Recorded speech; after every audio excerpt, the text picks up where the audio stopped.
Welcome to the Badass Direct Sales Mastery Podcast with your direct sales dom, Jenny Bellinger. Badass Direct Sales Mastery is a podcast for rock star direct sales moms who are determined to make their business kick ass. Jenny will share her knowledge of effective sales and recruiting techniques, tips to get what you want from your business, and will interview direct sales professionals and leaders from various companies. The interviews will give insight to how these rock stars got to where they are and where they plan to grow in the future. And now, the direct sales dom, Jenny Bellinger. Welcome back to another episode of Badass Direct Sales Mastery. I'm your host, your direct sales dom, Jenny Bellinger, helping you whip your business into shape. And today I have with me Jeremy Miner. Now, oh my gosh, I looked at his bio and y'all, he is amazing. So get ready to take some notes because you are going to want to hear from this guy. So he is the chairman, good thing you don't have to be perfect to be a podcaster. He's the chairman of Seventh Level, a global sales training company that was ranked in the top 1,200 of fastest growing companies in the United States by Inc. magazine. That is huge. He is also a contributor for Inc. magazine and has been featured in the Wall Street Journal, Forbes, Entrepreneur magazine, and many other publications. So we're going to be talking about sales and training and all of those things that you guys want to know in order to get better in your business. So Jeremy, welcome to the show. How's it going, Coach Jenny? I love that. Thanks for having me on. It's an honor. Let's get started. Let's get what we got here. We got some background noise. We're at our headquarters right here in Scottsdale, Arizona. And my office is like on this corner. And sometimes when they have, those cars that have like the really, really loud mufflers because they want to like sound, they want to make sure that everybody knows that they've got the cool car. Well, sometimes every once in a while those drive by. So if you guys hear like really, really loud mufflers, even though we're like 100 feet from the road, nothing we can do about those cool mufflers. You'll be fine. I've got a professional editing team who will take care of all of that for us. So you don't have to worry about that at all. Awesome. So Jeremy, tell us, how did you get into the world of sales? What got you to where you are today? Well, I'll give you a short story version. I don't want to bore anybody to death, but I got into sales 22 years ago, burned out college student. I was in my, probably almost my senior year of college. And I got one of those jobs where they basically hire everyone because it's straight commission. You know what I mean? Yeah. So if you don't sell, no problem. They just don't pay you anything, right? So, which really should be the way it is. If you can't produce, you shouldn't get paid. So I got a job selling home security systems door to door. Okay. So think about 21, I think I just barely turned 22. Company gives you a script. They give you a couple of books by what I call the old sales gurus and basically drive you out in a van into a neighborhood, a not so safe neighborhood, and basically kick you out the van and be like, hey, go make some sales. It'll be easy. We'll pick you up after dark. Kind of that's what my manager told me. And I still remember I was like the last person getting out of the van. Imagine I think I just, like I said, just barely turned 22. I looked back at my sales manager as I was like walking to the little area that he dropped me off in. And I still remember his name was X Hayne. He said, Jeremy, don't forget when you knock on the door, show them how excited you are about the product. And if they see you're excited, they're going to be excited and invite you in. And I'm like, whoa, that makes sense. I mean, what did I know? I was a kid, right? I'd never been in sales. Like, that makes sense. If I'm excited, somehow they're going to get excited too. So I started knocking on the doors, never put two and two together. And I was really excited. And I was talking about the features and benefits and how we had the best this. And we were the market leader with this. And we had the number one selling product for that. And I started noticing from the very first door that my prospects were throwing out all these objections very quickly. We don't need it. Your price is too high. We already talked with somebody from your company. We already use a company for that. I need to talk with my spouse. I need to think it over. I need to do more research. Can you call me back in a week, a month, a year later? Now, does anybody on here listening to us ever get some of those objections? I'm assuming you do. And so I remember after probably about 7 to 8 weeks of this nonstop rejection, okay, just hardly making any sales. And like I said, when you're commission based only, well, even if you get a salary, if you don't make any sales, eventually you're going to get, you're going to get kicked out. You're going to get fired. And I remember sitting on a curve one late Friday night, waiting to get picked up. And I remember sitting there like hardly making any sales. That week I'd made 0 sales, in fact. Okay. And I remember like the hot, humid sun from like, you're talking like late June, early July, just going down my back, my chest. Remember like my legs like completely like feeling like jello, like I'd worked 12 hours that day, made 0 sales. In fact, if I remember, I think that week I'd made 0 sales too. So I'd worked like 50, 60 hours that week, made $0. And I remember sitting there thinking to myself, maybe selling just wasn't for me. Have you ever felt that way yourself, listening to us? And I remember the sales manager picked me up and he popped in a Tony Robbins CD that completely changed my whole outlook of what sales or anything was. I know 22 years ago, people used to listen to these round things called CDs. It's crazy, right? And Tony said something like this. I could be completely butchering it, but he said something to the point that, you will fail if you don't learn the right skills necessary to succeed. Like you will fail if you don't learn the right skills. Now, the crazy thing is he goes on to say in that CD that everyone's taught skills. In any type of profession you get in, you are taught skills. But the people who fail are the ones who didn't learn the right ones. And it was like suddenly this light bulb went off my head that there was a difference in skill level. Okay, because I was a 22-year-old kid. I never thought about that before, all right? So it was like divine intervention from the heavens that maybe what I was learning from the company training me and from what I now call the old sales gurus, maybe they just weren't the right skills anymore. Maybe they're just outdated. Maybe they just didn't work as well as maybe they did a long time ago. So basically at that point, I had to decide, I had to commit to myself that I was going to acquire more advanced skills, right? Because I know everybody, listening to me, if you want to provide a great lifestyle for your family as well.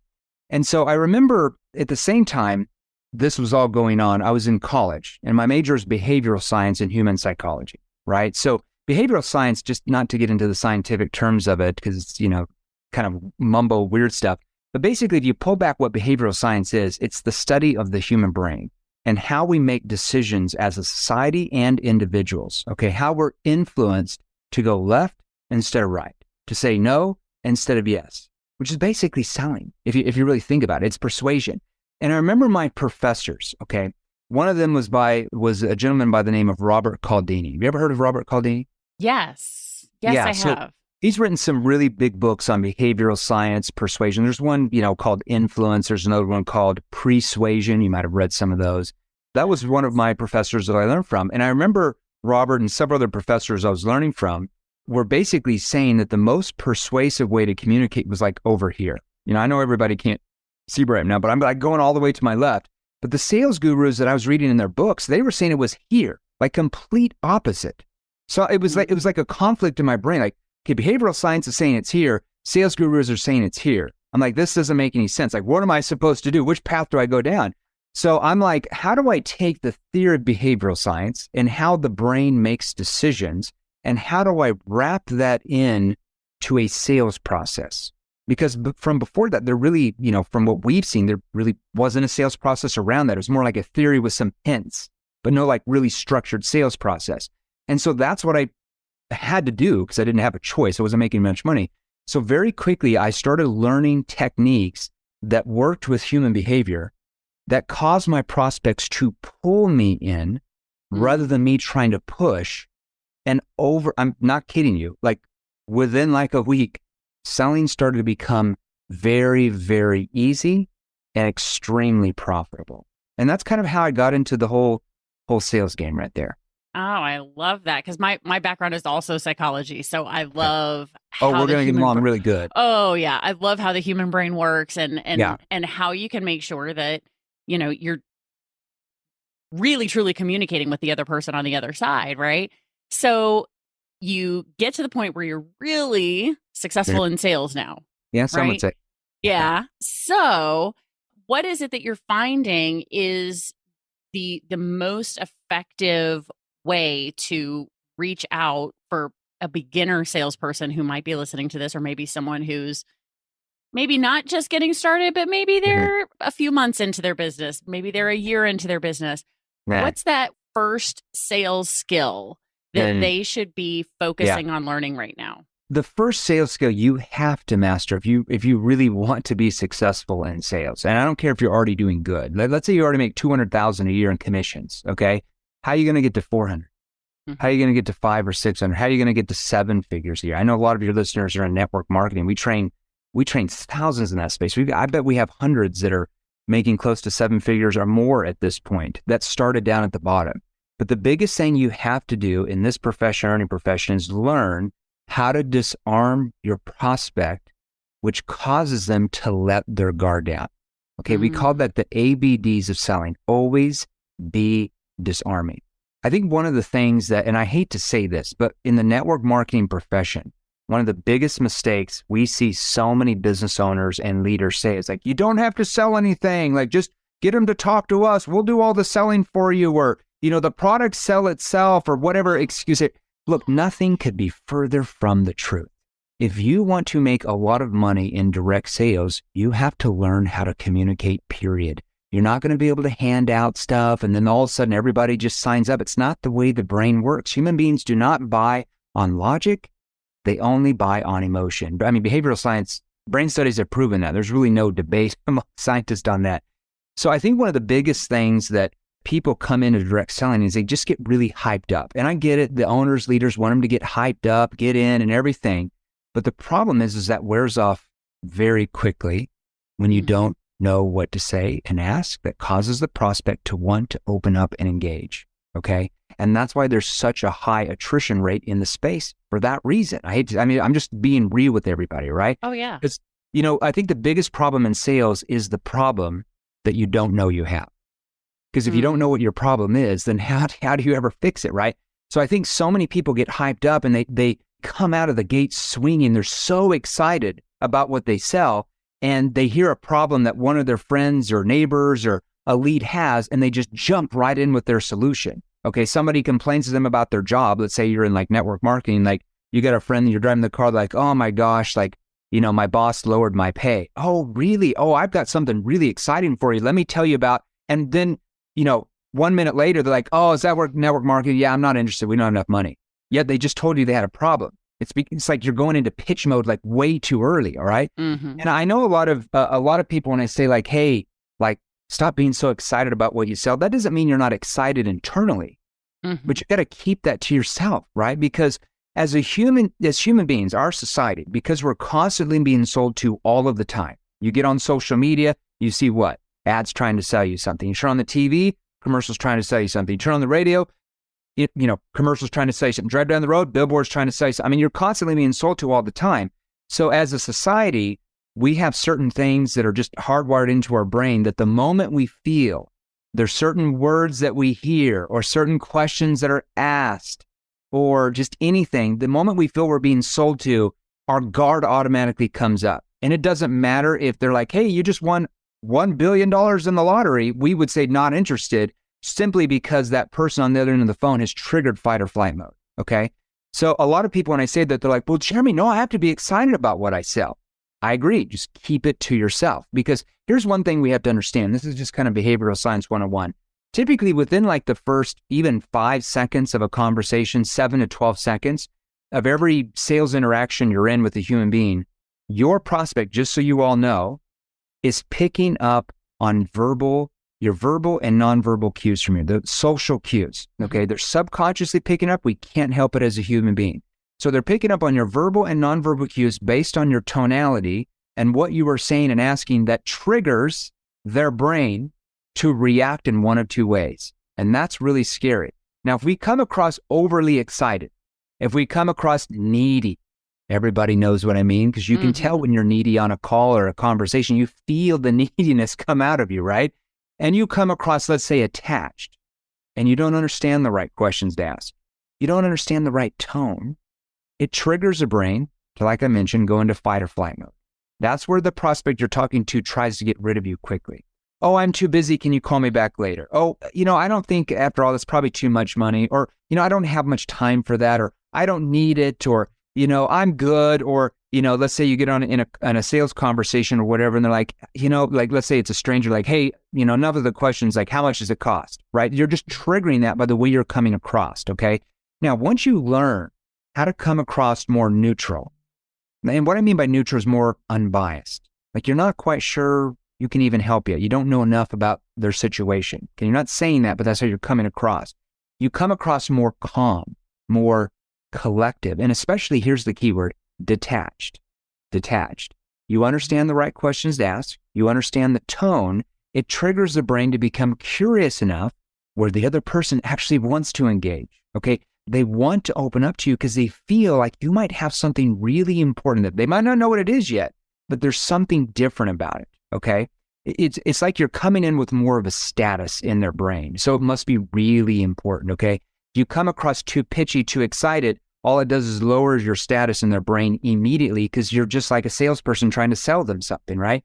So we have to learn, especially in your industry, we have to learn how to really detach ourselves from the expectations of making the sale and focus on whether or not we can help them. Now, for your industry, pretty much, you can help everybody because they want to make more money and they want to have more time. I don't really know anybody and I hang out with some really successful people that still don't want to make more money or have more time.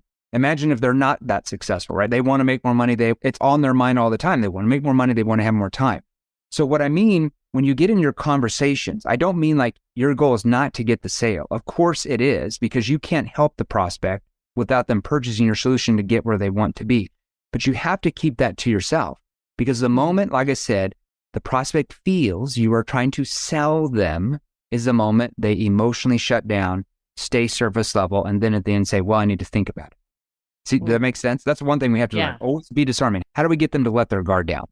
I love that because I can tell you, because I screwed the pooch at the beginning of my own direct sales business. Yeah. Because I did exactly what you described, did the whole go in, and I learned what worked for me, I'll put it this way, was when answering the question, what do you do? Yeah. Right. That was the first way that I was able to disarm people, because I quit saying I sell insert product name here. Right. Because literally the number of people who, and this happens not just in direct sales and network marketing, but also in traditional business too. Oh, I sell windows. I sell roofs. I sell means nothing. All, like, literally, I see it happen just even within my own head. Like I can literally feel my eyes glazing over, rolling to the back of my head going, oh God, please no. You know what, people, all they do is when you say like, oh, I'm in network marketing, or I'm in direct sales or whatever, that literally means nothing to the prospect. It's not helping you at all. In fact, it's hurting you, like you just said. Mm-hmm. They're either doing what you're doing, like, oh my gosh, they're going to try to pitch me now, or they're going to be, or they just immediately associate you with all the other people they know in that industry. Exactly. So if you're like, I'm in network marketing, they're like, oh yeah, my aunt is, this person is, like, you don't stand out. So in that case, what we would train, people to do in our training would be like how to come up with what's called a personalized intro, where instead of telling them what you do, you tell them how what you do helps other people. So you want to come up with 2 or 3 generic problems that any individual you're talking to would know about, okay? And then how what you do helps those people, which immediately triggers curiosity. So if I was in your industry, I'm just going to make this up on the fly. If I was in your industry and somebody says, well, what do you do? I'd be like, well, what I do is, it's kind of interesting. You know how a lot of people nowadays are just getting frustrated with like all the, corporate downsizing, the higher cost of living with all like the inflation, the food prices going up, and just having to go to work all the time for somebody else. So what I do is I help people like that set up their own full or part-time businesses from their homes, like more of that type of model, so they can start making more money and have more time with their family. What do you do for a living? What do you do for work? And then immediately I'm asking a situation question that would be for that space. So when I'm saying, how a lot of people nowadays get frustrated, so I throw in an emotion word about, and then I named off 3 different things. Now I might come up with something better, but those 3 things that I just talked about, corporate downsizing, the higher cost of living with all the inflation going on and having to go back and forth to work for somebody else. How many people do you all know that would identify with at least one of those 3 problems? I love it. Yes. Probably everybody. Yeah. They'd be like, and you nod your head as they're like, yeah, that's me. So what I do is I help people like that, and I'd probably make this more specific, set up their own full or part-time wholesale distribution businesses so they can start taking care of themselves and their families again. What do you do for work? And then I go right into a first question. You don't want to just stop, and then like, oh, well, tell me more about that. Then you're like in tell mode. So I immediately like, oh, and what do you do for a living? What do you do for work? And then I'm right into like what's called a situation question, because in your industry, their situations, you're finding out what they're currently doing for a living. Yeah. Does that help? Yeah, no, that's absolutely brilliant, because that's uh, one of the lost arts of conversation that I've seen now is that people just don't know how to keep a conversation going. And I'm like, it's so easy. Ask a question. Like you finish the end of your whatever you're saying, and then you ask a question of them so that they answer. And then hopefully they will also then ask the same question back of you. So when you can model that behavior for them, that's what people will do back for you, make conversation so much easier, especially in this building rapport phase when you're talking with someone for the purpose of, well, letting them know what you do. The biggest thing is we want to trigger curiosity where the prospect wants to engage back. Because if we can do that, like I said, it always be disarming from the very first words out of our mouth, the first questions we're asking, the tonality coming out of us. Okay. We have to constantly get our prospects to keep their guard down, because the moment that guard comes up, now you're competing with trying to get it down again. Because if their guard's up, they just stay surface level. You ask a good question, they give you like a vague or generalized answer, right? And everybody knows what I'm talking about. Or they give you like a 2 or 3 word response, right? And then at the end, I want to think it over. I need to keep looking around. And that you're going to get the same objections over, and you're going to get punched in the face because you haven't learned how to get them to let their guard down. You learn how to do that, selling becomes really easy. Oh, absolutely. I definitely agree with that. And that's one thing that I think was what took my team to number one in the world in my company, was because I taught people how to have that conversation instead of saying I sell, because the company I was with at the time was a jewelry company. Yeah. I sell jewelry. Oh my God, please. What does that mean? Do not ever respond with they're I either sell. They're immediately, it's going to do one or two things. Like I said, it's going to immediately cause them to be like, oh, she's going to try to pitch me, or, oh, they're going to think about all the other jewelry stores around. There's nothing to separate you from anybody. That's just immediately how the brain, it's going to go in one of two ways. You don't want that. Exactly. So, Jeremy, what I want to do now is we're going to close out the podcast portion of this conversation. And what do you say we hop in and we'll do a specific training, walking people through that step by step, creating that pitch conversation. And we're going to do that in the Badass Direct Sales Moms group on Facebook. So podcast listeners, go join that Facebook group, that community. It's totally free. Check it out. But before we go, Jeremy, you have a free Facebook group. How can our listener get to your Facebook group? Yeah, they're welcome to join. I'll give them this Facebook group. We got about 52 or 53,000 members in there. A lot of them are in direct sales as well. We started that about a year ago. It's growing like wildfire. But have them go to salesrevolution.pro. So salesrevolution.pro. Right when they join, here's what we'll do. Right when they join, we'll have somebody in our team, have them check their messenger on Facebook. We'll have somebody message them over a free training called we'll give them the NEPQ 101 mini course.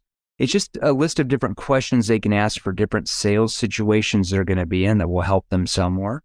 And in that group, we go live in there 2 or 3 times a week, different subject matter trainings, different Q&A. So they're welcome to join that. We'll give them some nibbles in there, some little hors d'oeuvres, and they don't even have to pay for those. If they want more advanced training for their industry, because we train thousands in that space that are crushing it, then just have them message us in that group, and they can book with the team member, and they can go through some of the different training options we have for their industry if they want to sell more, make more money. I love it. Well, that is fabulous. So, Jeremy, thank you for being here, sharing your wealth of knowledge on the Badass Direct Sales Mastery podcast. So excited to have you here. And Badass Crew, you know how this goes. Stay tuned, because there's another badass episode on its way. Thanks for listening to the Badass Direct Sales Mastery podcast with your direct sales dom, Jenny Bellinger. Why are you waiting to go to badassdirectsalesmastery.com? Don't make the dom get her whip. If you enjoyed this episode, make sure to share it with another rock star that you know in direct sales after you subscribe to the podcast, so you won't miss any future episodes. You can also check out the show notes for links and any contact information mentioned in today's episode. We'll see you next time.